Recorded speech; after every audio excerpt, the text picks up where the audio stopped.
Welcome back everyone, this is OddOneGaming and this is going to be another Raid Shadow Legends video. So I've done it a theme apparently in in these last few days about doing the secret rooms.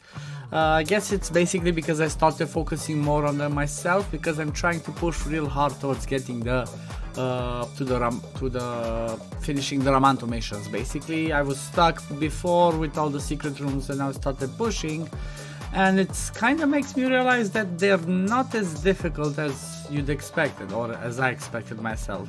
So the secret room, for example, that I'm tackling today is Secret Room 8. This one requires epic defense champions only.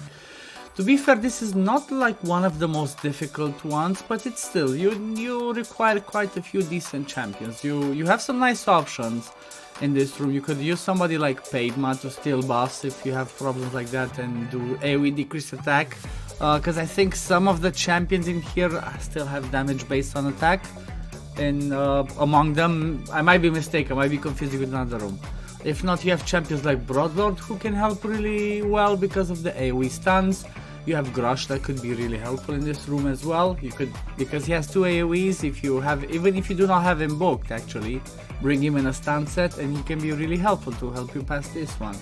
But the team that I chose to use myself was use a Sepulchre Sentinel. Really like her because she brings the increased defense and block debuffs, so basically I'm kind of covered for like any debuffs. The decreased attack doesn't really help on her. This one might be helpful as well for the blocking some of the damage, and her passive that increases defense in all battles. But the solid way that I thought about it was like, okay, she will bring me the increased defense.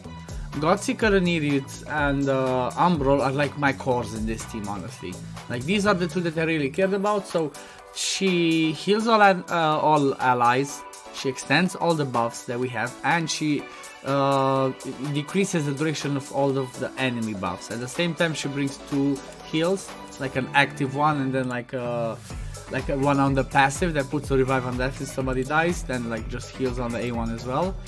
And Umbral is insanely good for the 3-turn block buffs and for her provoke.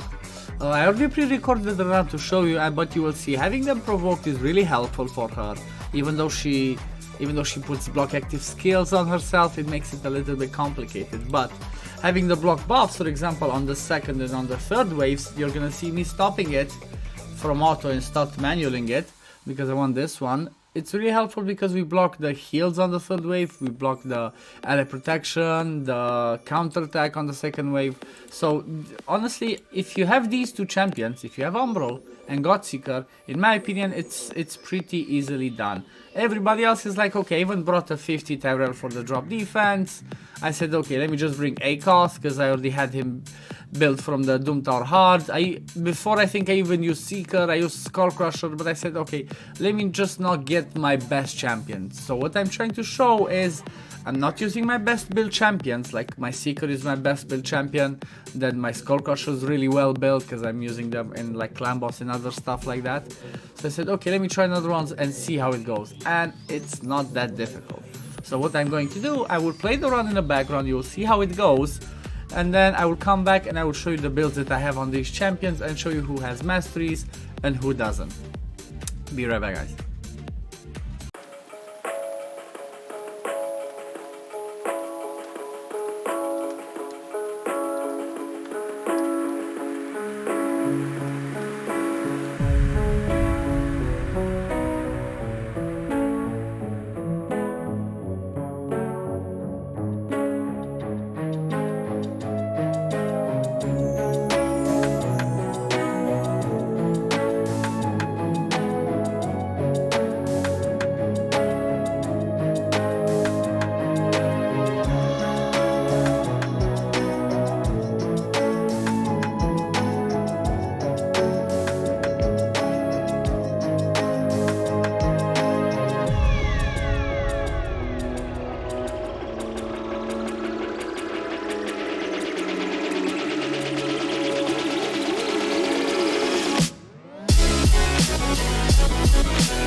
And I am back, guys. As you saw, this wasn't that difficult to do. Maybe if I would have just left it on auto from the start, it might have been a little bit faster, like we see on the time here shown before. But I basically wanted to show the manual part because I wanted to emphasize the importance of Umbral using her A2 for the at the beginning of the second wave and the third wave.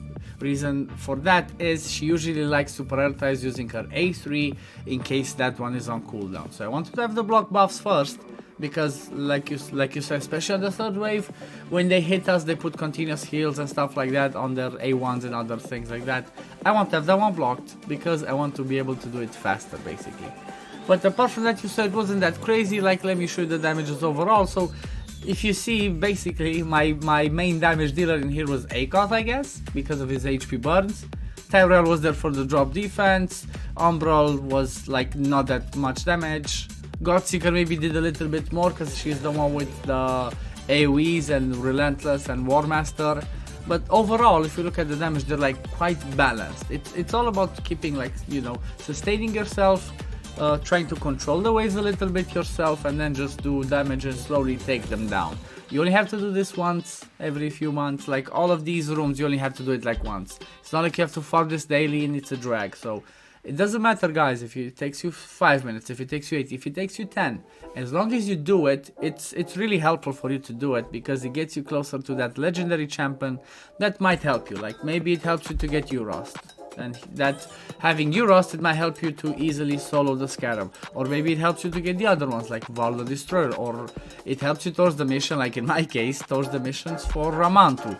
Ramantu is quite a good, he can be a game changer if you're talking about endgame arena. So there's different reasons for you to do these and not constantly skip them. Anyway, let's look at their builds. Let's hop in there. So the builds are nothing too crazy. Like I said, Godseeker Niri, she's in Relentless. I don't know why it keeps not showing. Let me move myself again. So she's in a Relentless and some random gear. I have her like this because I used her for some random stuff in Hydra, for example. These are her stats. Like decent speed, like extremely high resistance. I don't know why I have her this high resist. I think I had her in a certain build, then I removed some stuff and I just put some stuff back. Like this resist, I think it's maybe for Nightmare Hydra, and I'm not doing Nightmare Hydra. These are the masteries that I used on her. Basically, you want the War Master because she's gonna be one doing some damage. And then the defensive tree because she doesn't have that many debuffs. She only needs accuracy for her A2 to reduce the cooldown, not the cooldown, the duration of the enemy buffs. Then Umbral, I have no masteries on her. I really need to get some masteries on my Umbral because I'm using it in Hydra a lot, and it seems more and more in other content, so it's a waste. I should start farming her masteries. Obviously, most of the champs are fully booked. Like my Umbral is fully booked. My Godseeker is fully booked, I forgot to mention that. This is her build. Like there's no specific set, just again, I wanted her to have decent accuracy, decent resist, some survivability stats and decent speed. So it's mishmash gear, it's not the best gear on my account, I just put some stuff on there. Sepulchre Sentinel, honestly I have her in lifesteal because I used her for a video a while back. Like I made a clan boss team with like a killable 1-4-3 ratio with her, and she's still in that build ever since then, so nothing too crazy. Like this is her speed. Like her speed is pretty low, so I think I might have changed some other stuff as well. So it's like I said, I'm just trying, I know I'm rambling, I'm trying to emphasize the fact that you don't have to have the craziest stats on your champs. It's like random stats, survivability, some accuracy to land their debuffs if they have them, and you know, do some damage and all that. She has some masteries as well, War Master and this one for accuracy. Here I didn't even finish them. Should try and finish like Master Hexer for a chance to extend that decrease attack, and maybe even get Sniper for a chance to place that one. Tyrell is just random gear, so he's decently fast, 100% crit rate, and the accuracy to land the decreased defense. And my vaulted ACOS, which I don't really use for stuff as well. Again, he's in a relentless. Reason I have him in relentless again is on the previous rotation of Hydra. I used him as an AoE HP burner, and that was really helpful. Like, you could even use him for this one, but it's a bit more difficult because of the poison cloud. Mordecai is a lot better. Him, I don't even have him booked. ACOS, I don't even have him booked. So these are his stats. As you see, I made him a little bit tankier again with the accuracy to land stuff and decent speed, so he's quite fast enough. So this was it for this video, guys. I hope this was helpful for you. I know this wasn't one of the most difficult rooms, but maybe there's lots of people that don't even try it. Like, I didn't even try these rooms myself, and now that I did, I realized that, well, it's not that difficult. Just need to find the right you just need to test the waves, see what they have, and if you see that, okay, I need, I don't know, decreased defense, bring decreased defense. If you see you need to control them with block buffs, bring block buffs. So it's always good to just go in there, see what the secret rooms have on the waves, and then just try to build some champs around it, as you might be able to do it even with level 50s. I don't know if you've seen my video of the epic lizardman room. I'm gonna post it in the pinned comment, and I'm gonna have it at the end as well. In that video I'm showing that basically I'm doing it with 3 level 50s and a level 40. 3 level 50s and level 40. If you have the right combination of champions with the right gear sets, everything can be done, guys. Anyway, this will be it for this video today, because I talked a lot. Peace, love you all, see you in the next one. Bye, guys.